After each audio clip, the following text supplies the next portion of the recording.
Ele colocou enquanto Ana e eu orávamos antes de dormir. E quando eu terminei de orar, eu falei para Ana Maria, Deus me deu uma palavra. Existe uma expressão muito usada no livro de Ezequiel, onde diz assim, Ezequiel fala assim, veio a mim a palavra do Senhor. Ezequiel usa muito essa expressão, veio a mim a palavra do Senhor. E o tema daquilo que eu vou compartilhar com vocês nessa manhã é justamente esse, veio a mim a palavra do Senhor. E eu quero começar com Hebreus capítulo 4, versículo 12. A maneira como o próprio autor de Hebreus define a palavra de Deus. Ele diz assim, porque a palavra de Deus é viva e eficaz, e mais cortante do que qualquer espada de 2 gumes, e penetra até o ponto de dividir alma e espírito, juntas e medulas, e apta para julgar os pensamentos e propósitos do coração.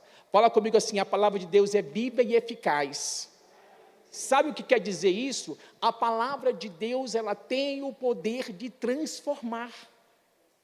A palavra de Deus tem o poder de transformar. A palavra de Deus revela os pensamentos e propósitos do coração do homem. Uma coisa que quando você está meditando na palavra, estudando a palavra, uma das coisas que a palavra vai fazer na sua vida é revelar os propósitos do seu coração. O meu pai na fé, ele costumava muito dizer assim, olha a atitude, porque o comportamento, gente, externo, ele não revela a atitude interna.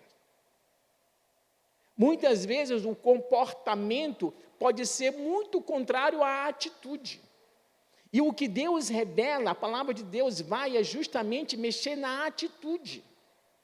Ela revela, como diz o autor de Hebreus, ela revela os pensamentos e propósitos do coração do homem. E quando fala que ela é uma espada de 2 gumes, ela corta dos 2 lados. Ela corta quem está usando e ela corta quem está ouvindo. Essa é a palavra de Deus.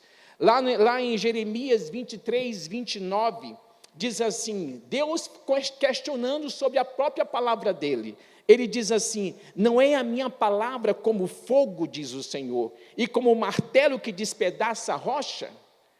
Nada resiste ao poder da palavra. Posso te ouvir o teu amém? Sabe o que quer dizer isso? Não existe nada que seja duro demais que a palavra de Deus não possa quebrar. Eu lembro no final de semana passada, no nosso evangelismo, alguém falou assim mesmo, nós encontramos alguma resistência. Deixa eu te falar, querido, essa resistência Deus pode quebrar.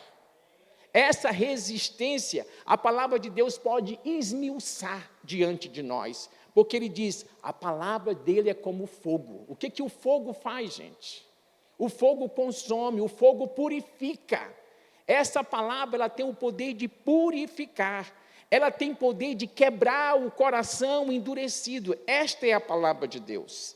Lá em 2 Timóteo, capítulo 3, versículo 16 a 17, olha que Paulo fala para Timóteo sobre a palavra.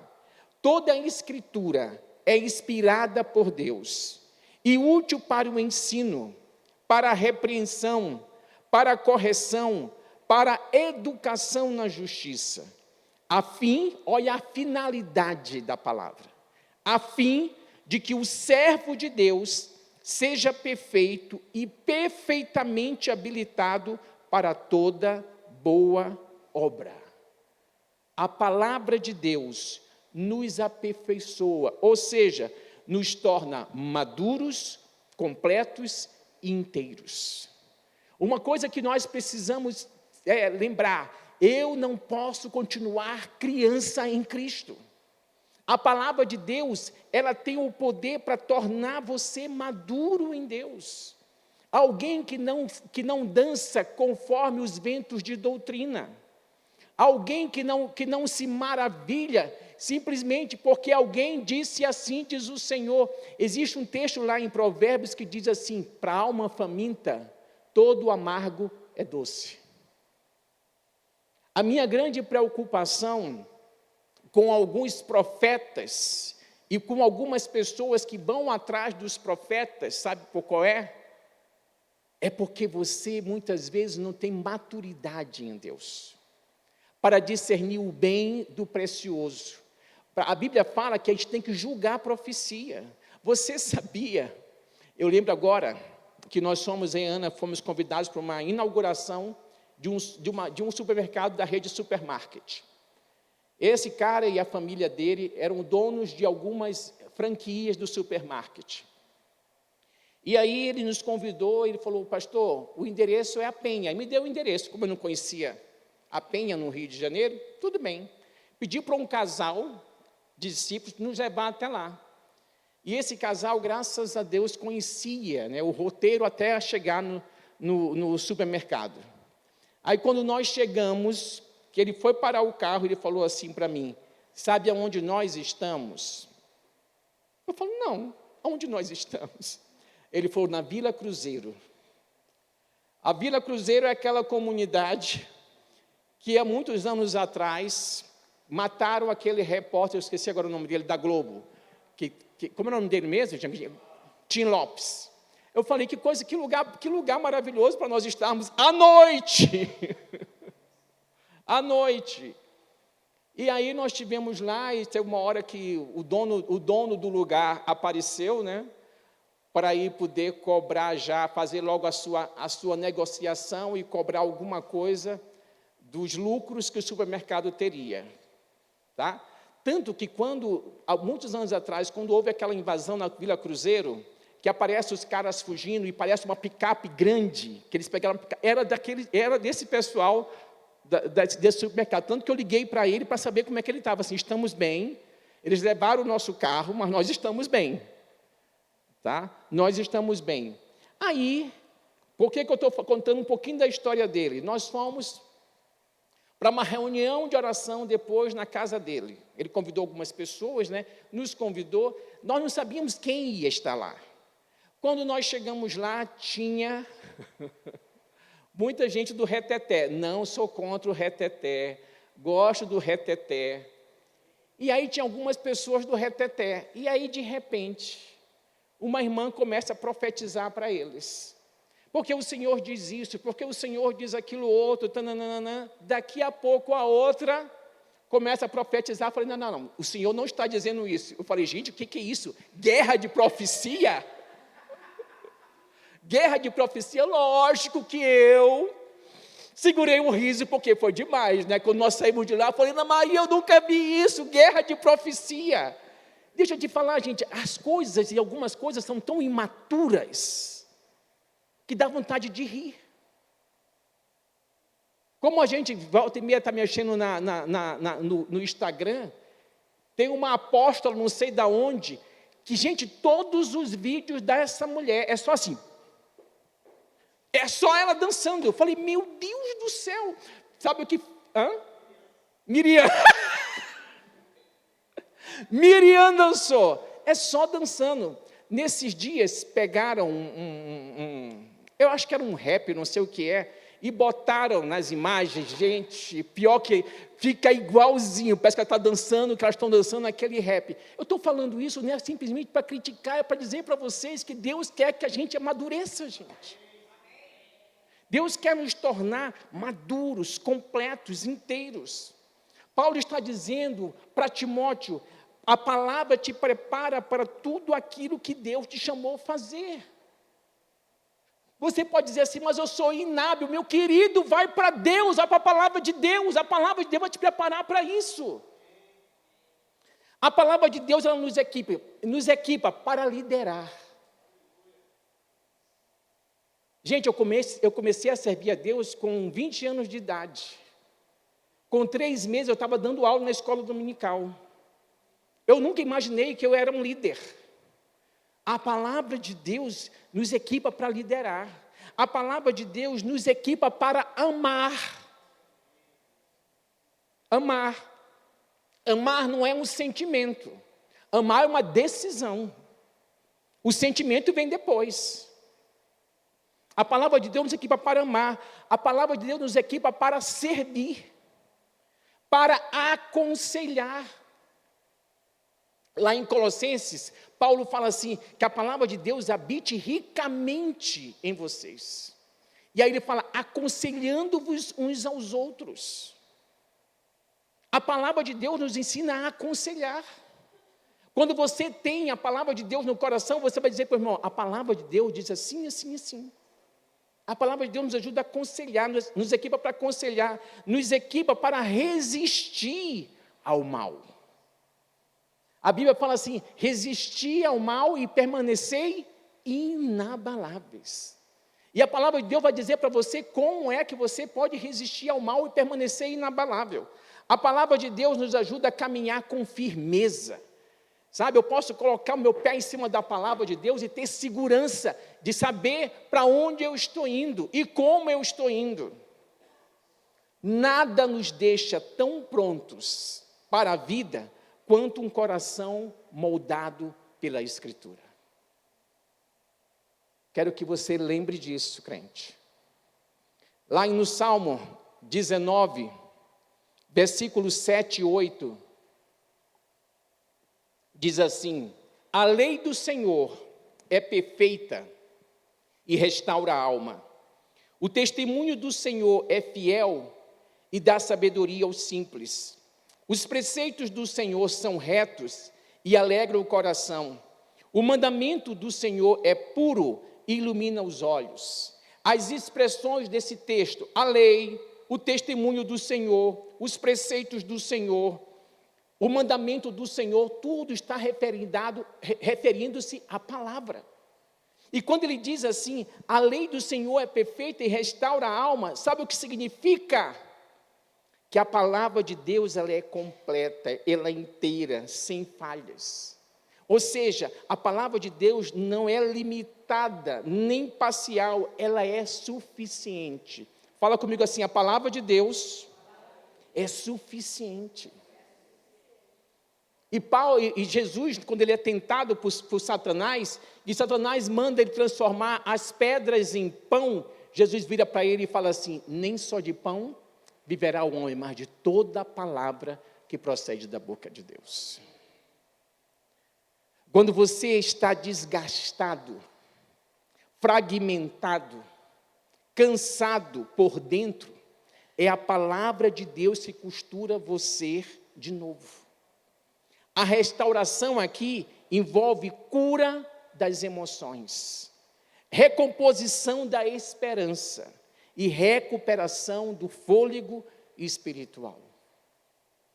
Meu primeiro congresso de cura interior, o segundo, 94. O segundo congresso de cura interior que eu participei, eu lembro de um dia que eu acordei e falei assim, Espírito Santo, eu quero te pedir que nesse dia, o Senhor possa trazer à luz a verdade que eu preciso conhecer, que vai trazer cura para mim. Naquele dia eu vivi a tarde uma das tardes mais sobrenaturais da minha vida. Deus trouxe à luz a verdade que eu precisava daquele dia que ia me trazer cura. Eu me lembro que eu estava vivendo todo um processo de cura interior naquele grupo, quando eu pensei que tudo tinha acabado, um dos monitores grudou em mim e falou assim, eu sou o teu passado. E eu tinha que lutar com o meu passado. Porque deixa eu falar uma coisa para você, querido. Eu acho que teve até um filme com esse nome, né? Às vezes o nosso passado nos condena. O meu passado durante muito tempo me condenou. O meu passado durante muito tempo foi motivo de vergonha para mim. Só que o meu passado se transformou nas mãos de Deus algo glorioso. E que eu não tenho nenhum tipo de vergonha do que um dia eu fui, do que um dia eu vivi. Mas quando a palavra de Deus vem, ela tem esse poder de curar as nossas emoções. E é interessante que aqui fala sobre a recomposição da esperança, a recuperação do fôlego espiritual. Eu quero que você abra a sua Bíblia em 1 Samuel, capítulo 6. 1 Samuel, capítulo... Não é capítulo 6, Gustavo. É 1 Samuel, capítulo 30. Eu quero ler só o começo, para vocês poderem entender O que ele fala aí? 1 Samuel, capítulo 30, a partir do versículo 1. Deixa eu só achar aqui.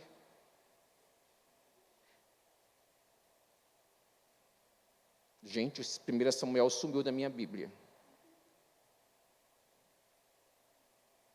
Só para você poder entender.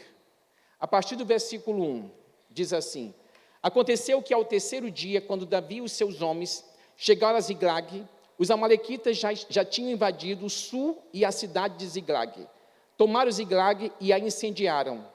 Levaram cativas as mulheres que lá estavam, mas não mataram ninguém, nem pequenos nem grandes. Tão somente os levaram consigo e foram embora.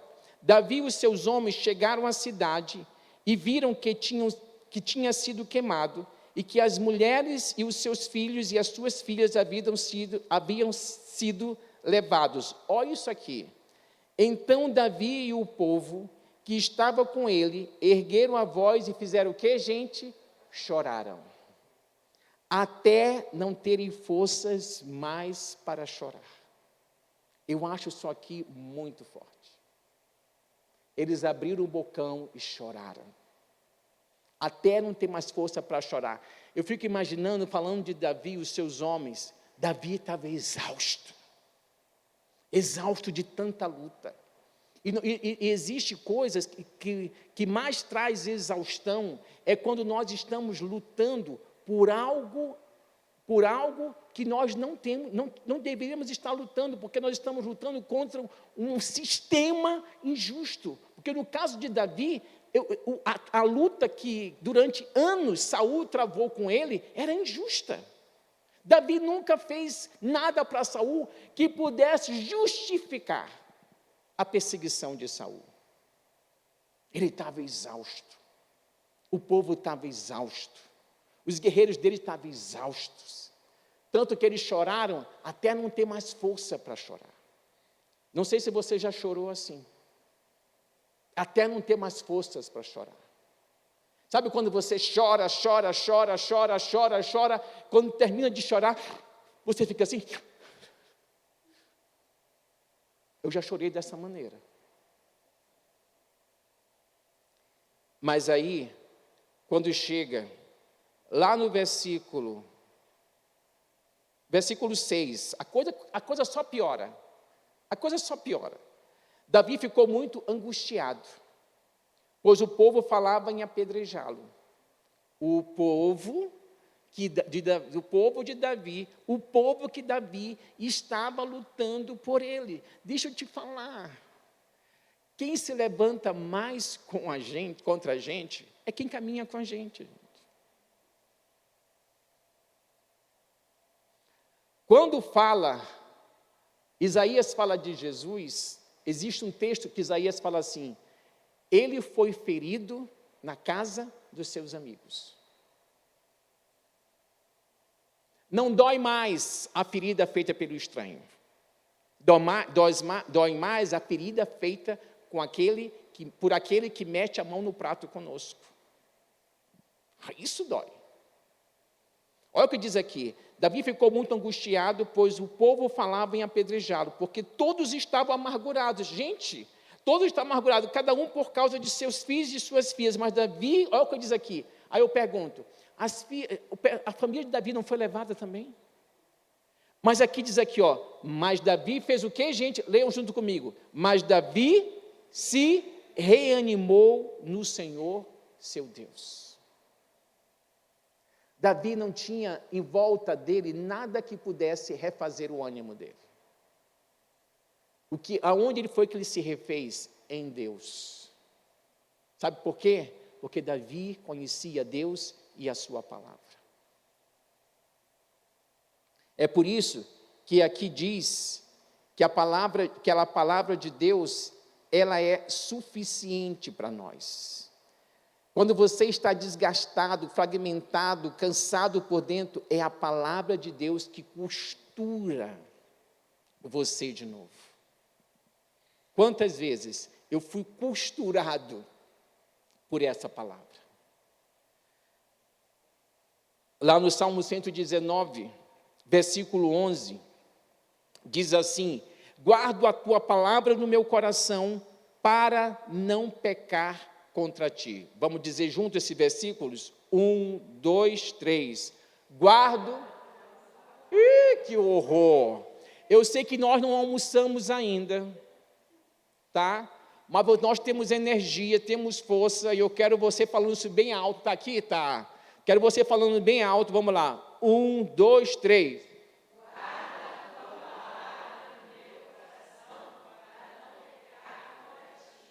Mas esse guardar aqui, gente, não é colocar a Bíblia na gaveta e não lê-la e não ver ela a semana inteira. Esse guardar aqui é a ideia não só de decorar, mas de armazenar, acolher, internalizar. É esse o sentido de guardar. É a ideia de armazenar, acolher, internalizar. É como quando você guarda algo precioso num cofre, não para esconder, mas para proteger. Davi fala de uma relação afetiva com a palavra. Tem dia que eu estou lendo a Bíblia e eu tenho assim, parece que ela tem um sabor para mim. Tem dia que eu começo a rir sozinho. Eu falei, não, gente, isso aqui é demais. Eu gosto de como Deus trata Jonas, a irracionalidade de Jonas, que reclama da morte de uma planta que ele não fez nada para crescer e torce pela destruição de uma cidade inteira. E Deus fica tentando trazer Jonas à racionalidade. Então, Jonas era um homem escolhido por Deus para pregar para Nínive. Querido, deixa eu te falar uma coisa. Deus vai trabalhar com você e comigo no meio de todas as nossas incoerências.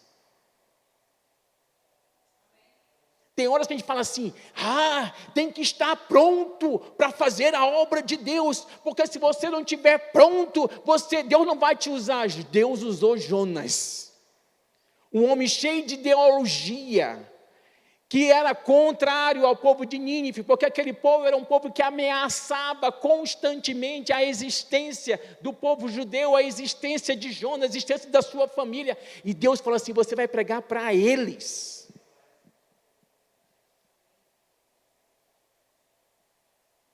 Falando de ideologia, falando em política, eu fico cada dia mais pasmo com a irracionalidade que a ideologia política está fazendo de muita gente inteligente no Brasil.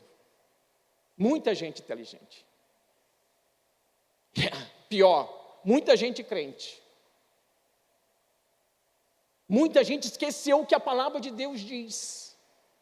E fica achando que botar fulano de tal, botar ciclano de tal para mudar o Brasil. Meu querido, estou com 61 anos. Há 61 anos que eu ouço essa história. E nada muda. O Brasil continua corrupto. As instituições, os políticos, há exceções, sim, há exceções. Mas muita gente lá é corrupta. Muita gente lá trabalha contra o Brasil. Muita gente lá. Querido, se existe mudança, é nós que podemos proporcionar essa mudança. Sabe como? Pregando a palavra de Deus e sendo tudo que a palavra de Deus diz que é para nós sermos. Não adianta nós sermos iguais. Nós queremos uma mudança e essa mudança passa primeiro por nós.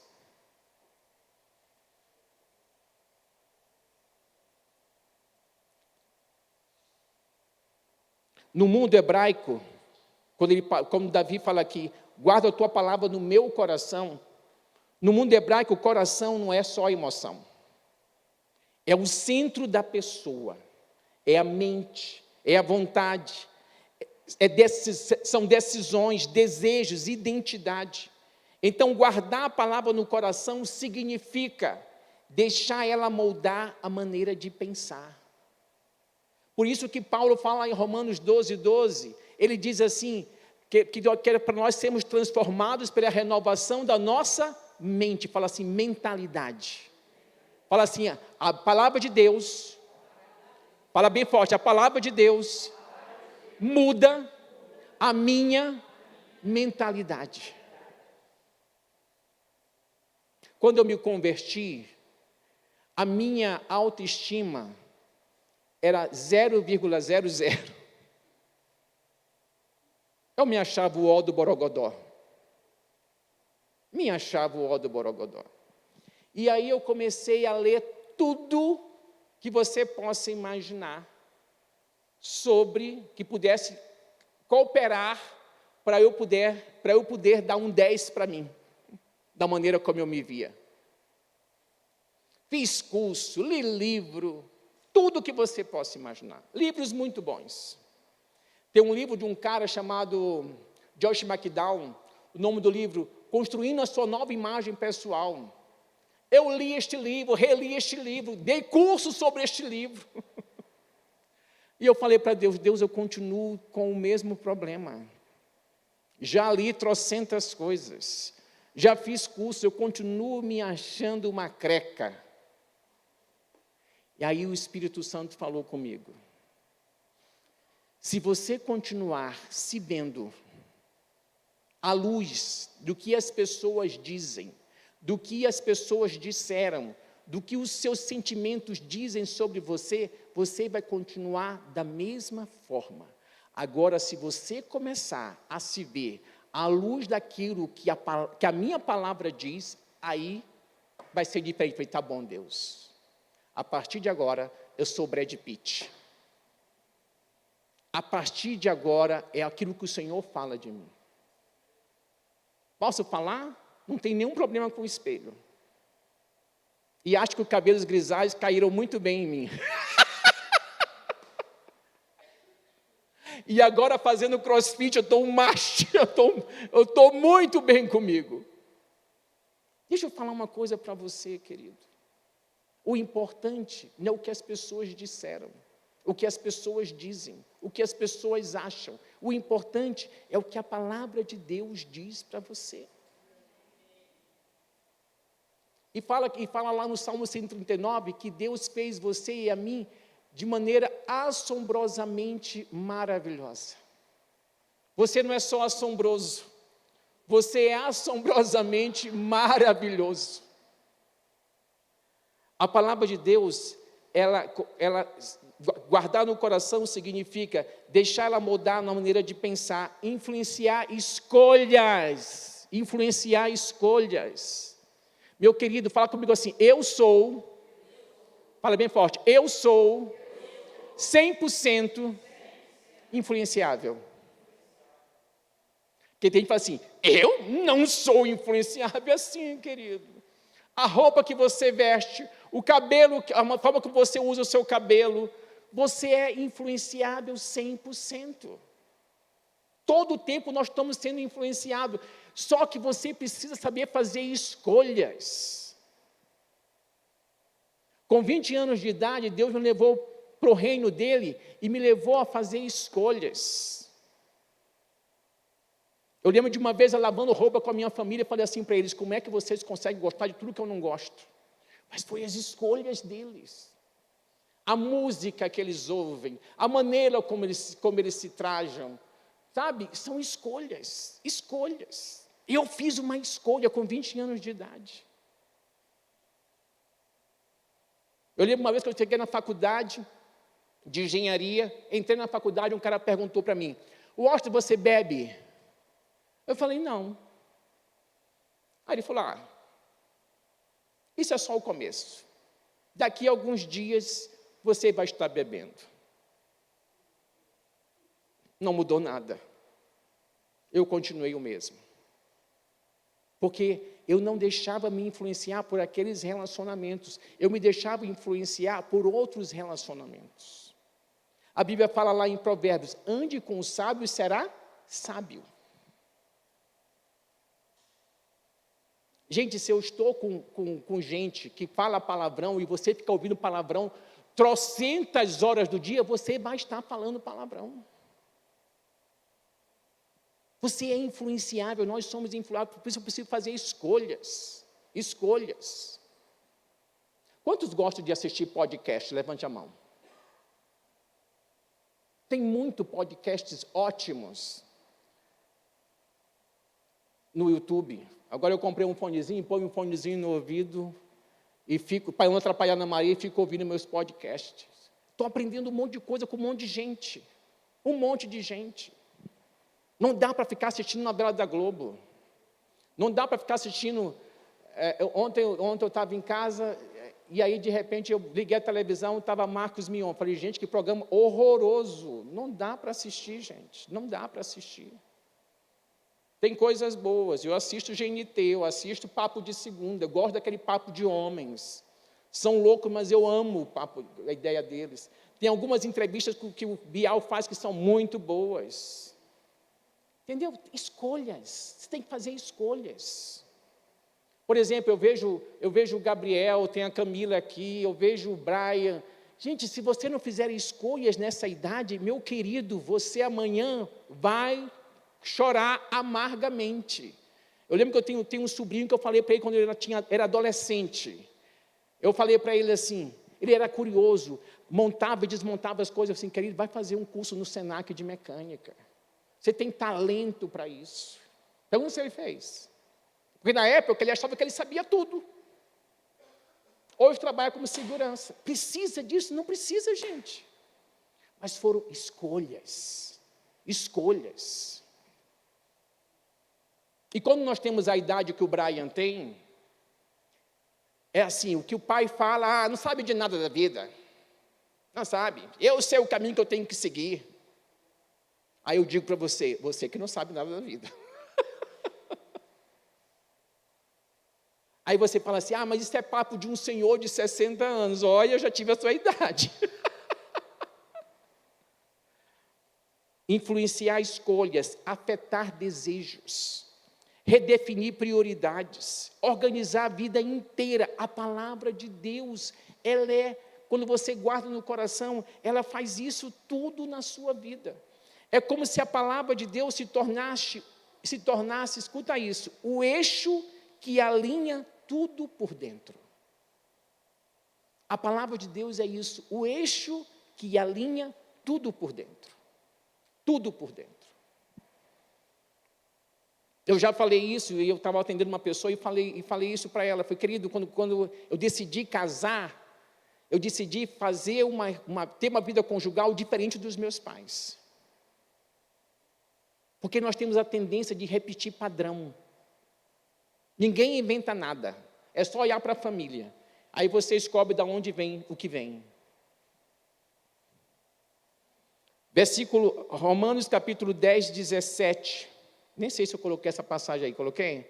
Romanos 10, 17. E assim, a fé vem pelo ouvir, e ouvir pela palavra de Cristo. Fala comigo assim, a palavra de Deus aumenta a minha fé. Lá em João capítulo 1, versículo de 1 a 3, e depois eu vou ler o versículo 14. E aí, essa está na NVI, tá, Gabriel? Diz assim, no princípio era o que, gente? A palavra. A palavra estava com Deus, e a palavra era Deus. Aquele que é a palavra estava com Deus no princípio. Todas as coisas foram feitas por intermédio dele. E sem ele, nada do que teria sido feito, e sem ele, nada do que existe teria sido feito. Aí, quando você pula para o versículo 14, você encontra a seguinte declaração, aquele que é a palavra, tornou-se carne e viveu entre nós. Vimos a sua glória como do unigênito vindo do Pai, cheio de graça e de verdade. De quem João está falando aqui? De Jesus. Jesus era a palavra, e a palavra se transformou em carne. Quando eu digo para você, veio a minha palavra do Senhor, veio a minha palavra do Senhor, eu estou falando de Jesus. Ele é a palavra. Sem ele, nada que existe, existiria. Quando Deus fala assim, faça luz, Quando Deus começa a criar todas as coisas, aquela palavra que sai é Jesus. Tanto que o autor de João fala assim mesmo: todas as coisas foram feitas por intermédio dele, sem ele nada do que existe teria sido feito. Você é fruto da obra de Deus, você é fruto do poder de Jesus que trouxe tudo à existência. Lá em Hebreus capítulo 1, versículo de 1 a 4, diz assim: antigamente, Deus falou muitas vezes e de muitas maneiras aos pais pelos profetas, mas esses últimos dias nos falou pelo quem, gente?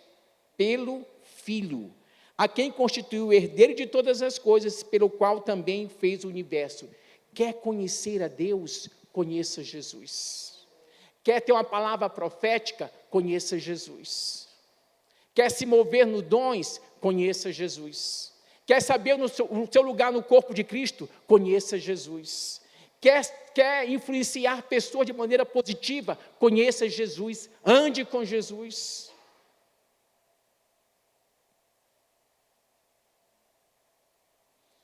E aí, na continuação, o autor de Hebreus ainda diz assim: o Filho, que é o resplendor da glória de Deus, é a expressão exata do seu ser, sustentando todas as coisas pela sua palavra poderosa. Depois de ter feito a purificação dos pecados, assentou-se à direita da majestade nas alturas, tendo se tornado tão superior aos anjos, quanto herdou mais excelente nome do que eles. E aí eu me lembro, e eu acabei de esquecer. Ai, Jesus amado, do que eu me lembro mesmo? Vamos em frente, esqueci. Enquanto eu lia, veio uma coisa na minha mente, mas eu esqueci. Tudo o que precisamos saber sobre Deus, em como nos relacionar com Ele, precisamos conhecer Jesus. Lá em Colossenses, capítulo 1, a partir do versículo 13. Agora no Natal, que está se aproximando, existe uma música de Natal que diz assim: noite feliz, noite feliz. Aí eu não sei mais o que fala, diz assim: pobrezinho nasceu em Belém. O que mais? Eis na Lapa Jesus, nosso bem. Oh, oh,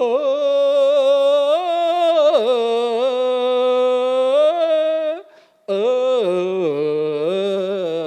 oh. Observe aí que essa música fala: pobrezinho nasceu em Belém. Jesus era pobre, gente? Completamente herege essa música, gente. Jesus nasceu num estábulo por causa de uma situação circunstancial. Não tinha hotel para onde eles pudessem ficar, estava tudo lotado. Por isso que ele nasceu numa manjedoura, por isso que ele nasceu cercado de animais. Não é porque os pais não tinham condições, mas na cabeça da gente, Jesus era paupérrimo. Heresia. Não cante essa música à noite de Natal. Eu vou instalar uma câmera na casa de cada um de vocês, e se vocês estiverem cantando essa música... Gente, heresia. A música é bonita, né? Mas a letra é horrorosa. E aí, a gente vai falar, Jesus era pobre. Entende? Deixa eu te falar uma coisa. Quem sustentava, aí já Jesus adulto no ministério, quem sustentava o ministério de Jesus? Agora os crentes caladinhos não sabem de onde eu tirei essa pergunta, sabe por quê? Falta conhecimento bíblico. Quem sustentava o ministério de Jesus, gente? Mulheres. E mulheres ricas, tá? Mulheres de posição. Essas mulheres que sustentavam o ministério de Jesus, Jesus não teria condições de fazer como ele fez, se ele não tivesse tempo integral. Deixa eu te falar uma coisa, quando Paulo começa a pregar, e Paulo começa a discipular, tem os discípulos dele, não sei se é para Timóteo, não sei para quem é que ele fala, ele diz assim, não esqueça do pobre. Sabe por quê, gente? Eles trabalhavam com pessoas, eles alcançavam pessoas de alta posição. O evangelho começa assim, sabe por quê, gente? Se não tiver recursos, a coisa não anda. Quem era José de Arimateia, gente? José de Arimateia era tão influente que ele pediu para Herodes o corpo de Jesus. Ele pegou o corpo de Jesus, envolveu com linho, fizeram todo aquele negócio de especiarias, e ele tinha um lugar para enterrar Jesus, ele tinha recursos. Querido, é hora de nós deixarmos a palavra de Deus mudar a nossa mentalidade. Porque se não mudar, queridos, e olha que eu estou sendo insistente com vocês. Porque eu acabei de ler que a palavra de Deus, ela é fogo. Ela é como martelo que esmiuça a penha. Então eu posso usar que a palavra de Deus é como aquele ditado popular. Água mole em pedra dura, tanto bate até que fura. Eu ainda vou ver vocês convertidos. Convertidos à palavra. Homens e mulheres que vão abrir a boca, palavra, palavra, palavra, palavra. Eu tinha 3 amigos, sabe qual era a nossa guerra? De versículos. Cada um dizia um versículo. Aí eu lembro que era eu, Sandro e Suzana. Naquela guerra de versículos, cada um falava um versículo, e aí chegou uma hora que a Suzana ficou sem palavras, morreu. Nós caímos na gargalhada. Ganhamos você. Essa era a nossa guerra. Essa era a nossa brincadeira. Lá em Colossenses, para terminar, no capítulo 1, versículo 13 a 23, diz assim, ele começa a falar da obra de Jesus, do que Jesus fez. Ele nos libertou do poder das trevas e nos transportou para o reino do Filho do seu amado, em quem temos a redenção, a remissão dos pecados. Agora ele vai dizer quem é Jesus. Ele é a imagem do Deus invisível, o primogênito de toda a criação, pois nele foram criadas todas as coisas, nos céus e sobre a terra, as visíveis e as invisíveis, sejam tronos, sejam soberanias, quer principados, quer potestades. Tudo foi criado por meio dele e para ele. Ele é antes de todas as coisas. Ele é o princípio, o primogênito entre os mortos, para ter a primazia em todas as coisas. Porque Deus achou por bem que nele residisse toda a plenitude, e que, havendo feito a paz pelo sangue da sua cruz, por meio dele, reconciliasse consigo mesmo todas as coisas, quer sobre a terra, quer nos céus.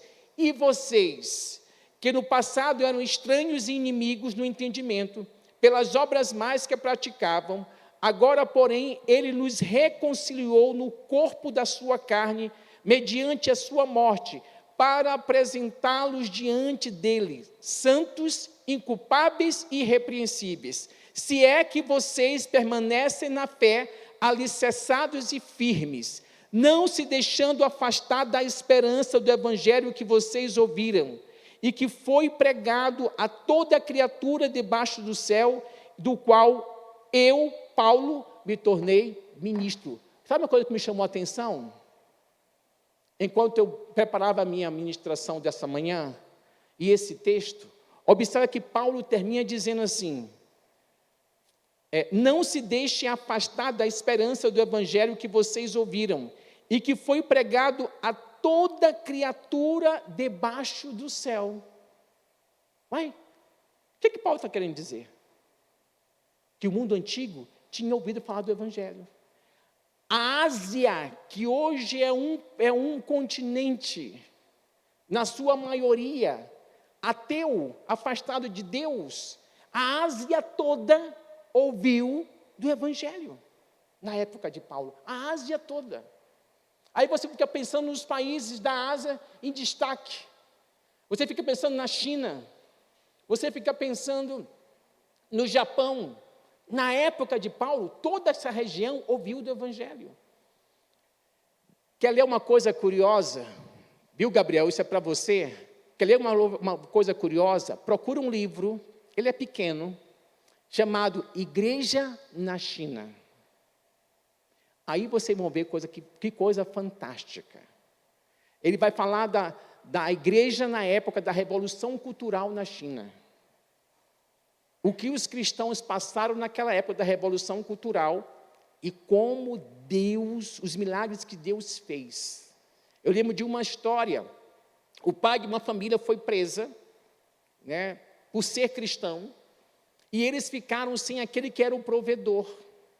Atrás da casa passava um rio, mas que não costumava ter peixe suficiente para o sustento deles. E aí eles começaram a buscar a Deus.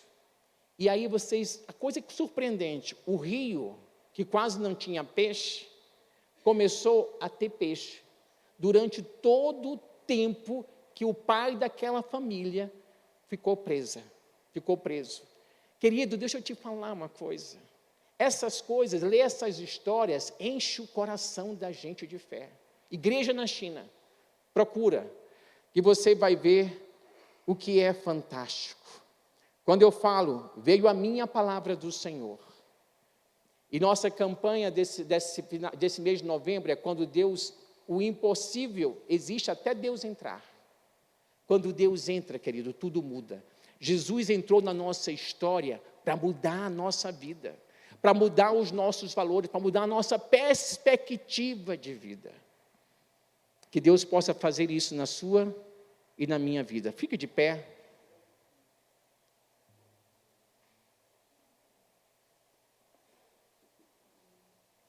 A gente aproveita para orar para o encerramento do culto, e a gente já ora para que Deus abençoe o almoço. Só vai comer uma comida abençoada quem estiver aqui, quem estiver lá embaixo, estou brincando. Queridos, o meu desafio para vocês, se alimentem de Deus, todos os dias, todos os dias. Põe a mão no seu coração.